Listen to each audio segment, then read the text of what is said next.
Xin tạm biệt mái trường, xin tạm biệt thầy cô, người dìu dắt đời em đến bên kia bên bờ. Thời học sinh trôi như giấc mơ, em đêm mang bao kỷ niệm. Người ta không còn bên nhau có buồn không? Tích tắc đồng hồ xoay, quay ngược ngày ra trường. Nhớ cánh phượng ngông bay, mang theo bao nhiêu kỷ niệm. Chẳng còn những ngày ta bị đi trễ, đạp xe miên man tới trường. Là ngày ta đùa nhau vài câu nói, rồi giận nhau vu vơ vẫn thường.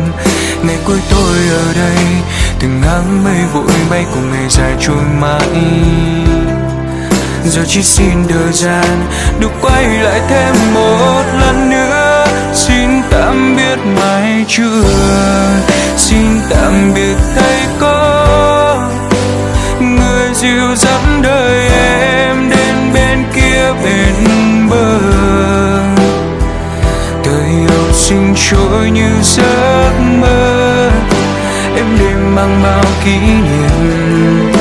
Người ta không còn bên nhau có buồn không? Nay mai xa mái trường, rồi sẽ chẳng còn ai. Là người mẹ thứ hai, là người cha vĩ đại. Từng lời thầy cô em sẽ mãi ghi trong tâm trí em, sẽ chẳng bao giờ quên từng cánh phượng ngông thắm trên vai thầy.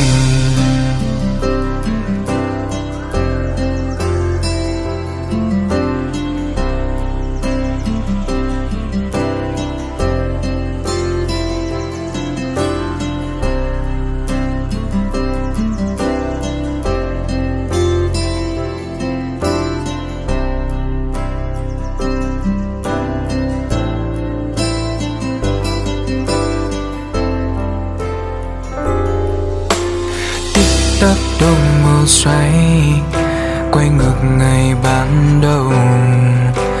Chẳng dám ngồi cạnh nhau, chẳng ai chịu ngỏ lời.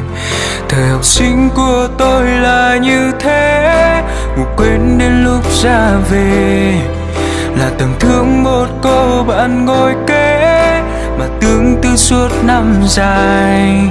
Những vấn vương đầu tiên làm trái tim chẳng yên vì tình yêu ấy. Giờ chỉ xin một lần được nói hết những điều trong